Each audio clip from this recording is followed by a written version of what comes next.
Hello students, नवी गणित में हमारा जो है अध्याय 6 खत्म हो गया था। आज हम स्टार्ट करेंगे अध्याय 7। अध्याय 7 में आपको पढ़ना है त्रिभुज, और उस त्रिभुज में क्या पढ़ना है, सर्वांग समता। त्रिभुज का मतलब समझते हो, एक त्रिभुज में कितनी भुजाएं होती हैं, 3 भुजाएं होती है, और उसमें कोण भी कितने होते हैं, 3 कोण होते हैं। जितनी भुजाएं होती है उतने ही कोण होते हैं। अब उन त्रिभुज के अंदर आपको क्या पढ़नी है, सर्वांग समता। सर्वांग समता का मतलब क्या है? सर्वांग समता का मतलब ये होता है कि कोई भी अगर दो चीज़ हो बिल्कुल एक जैसी हो, जैसे एक के 2 सिक्के हो तो दोनों बिल्कुल एक जैसा होना चाहिए, है ना। मतलब दोनों का साइज और शेप, परिमाण भी, और जो उसका साइज है वो क्या होना चाहिए, बिल्कुल एक जैसा होना चाहिए। मतलब बिल्कुल सेम टू सेम 2 कॉपी उसकी होना चाहिए ना, तो बड़ा छोटा भी नहीं होना चाहिए, और दोनों का रूप भी क्या होना चाहिए, एक होना चाहिए ना। दोनों का परिमाण भी क्या होना चाहिए, एक होना चाहिए। तो जैसे यहाँ पर हमको सर्वांग समता जो पढ़नी है वो काय में पढ़नी है, त्रिभुजों में। तो यहाँ पे लिखेंगे हम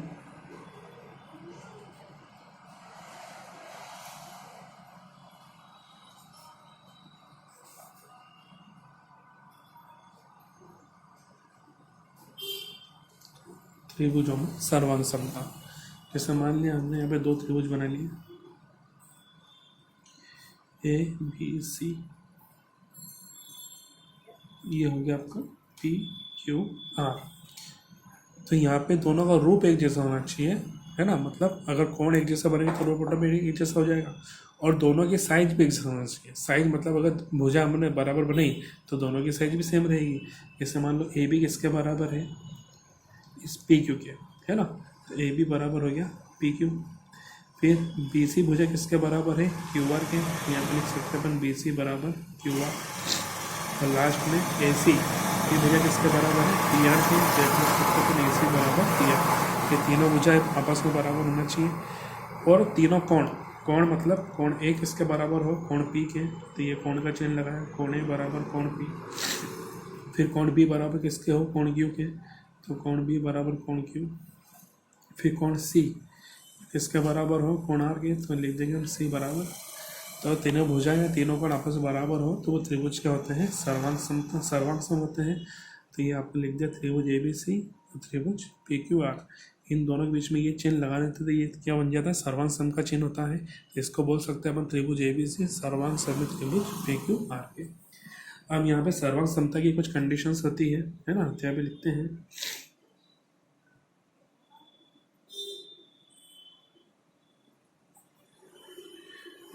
त्रिभुजों में सर्वांग समता के नियम। पहला नियम होता है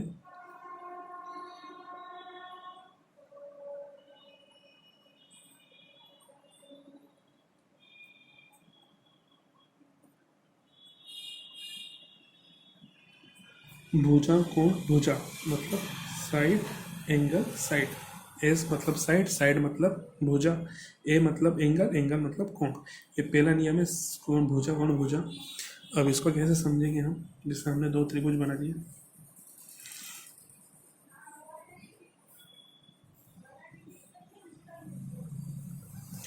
अब इसका मतलब है कि 2 भुजा होना बराबर होना चाहिए और एक कोण, 2 भुजा और एक कोण। तो भुजा जैसे मान लो ए बी किसके बराबर है, पी क्यू के। तो यहाँ पे लिख दिया ए बी बराबर पी क्यू, ये एक भुजा हुई। फिर दूसरी भुजा मान लो अपन ने ये ले ली, तो बी सी किसके बराबर है, क्यू आर के। तो लिख दिया हमने बी सी बराबर क्यू आर। अब 2 भुजा होगी, अब एक क्या लेना है, कोण। तो तीनों में से कोई सा भी कोण ले लो। मान लो कोण हमने बी ले लिया, तो कोण बी किसका बराबर हो, कोण क्यू के। तो अगर ये तीनों चीज़ बराबर हो, तीनों चीज़ कौन कौन सी, 2 भुजा और एक कोण। तो यहाँ पे लिख दिया, ये तो हो गया आपकी भुजा मतलब साइड, ये भी भुजा मतलब साइड, और ये हो गया कोण मतलब एंगल। तो कौन से नियम से, साइड एंगल साइड, मतलब भुजा और कोण और भुजा। इस नियम से त्रिभुज क्या हो जाएंगे, सर्वांग सम हो जाएंगे। यहाँ पे लिख देंगे अपन त्रिभुज ए बी सी सर्वांग सम है त्रिभुज पी क्यू आर के। और कौन से नियम से, तो यहाँ पे लिख देंगे हम भुजा कोण भुजा से, या इंग्लिश में लिख सकते हैं अपन साइड एंगल साइड। ठीक है, ये पहला नियम हो गया। अब इसका दूसरा नियम समझते हैं।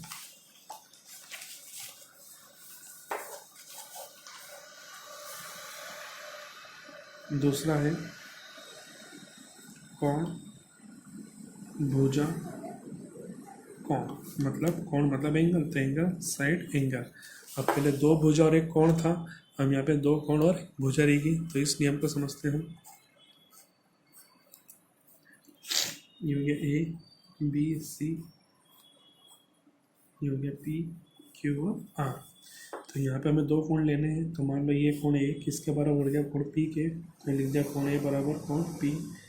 फिर कोण बी किसके बराबर हो गया, कोण क्यू के, तो बी बराबर क्यू।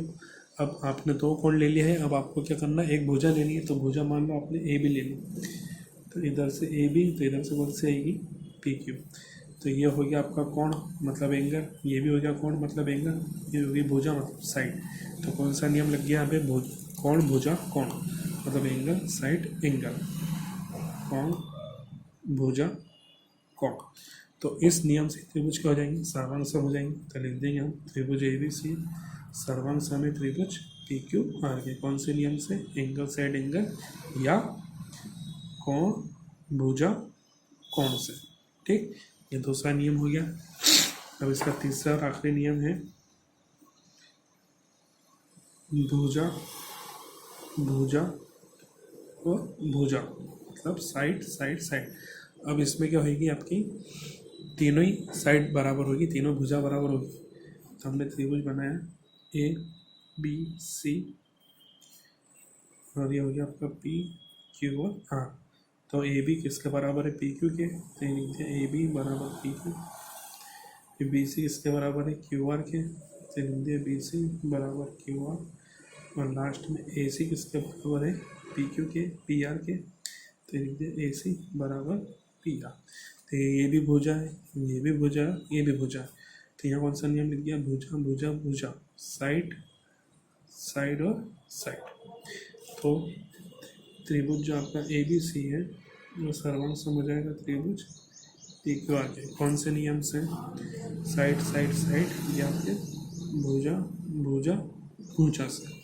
ठीक, तो ये आपके तीन नियम थे सर्वांग समता के। पहला क्या था, कोण भुजा कोण, फिर हो गया आपका भुजा कोण भुजा और भुजा भुजा भुजा।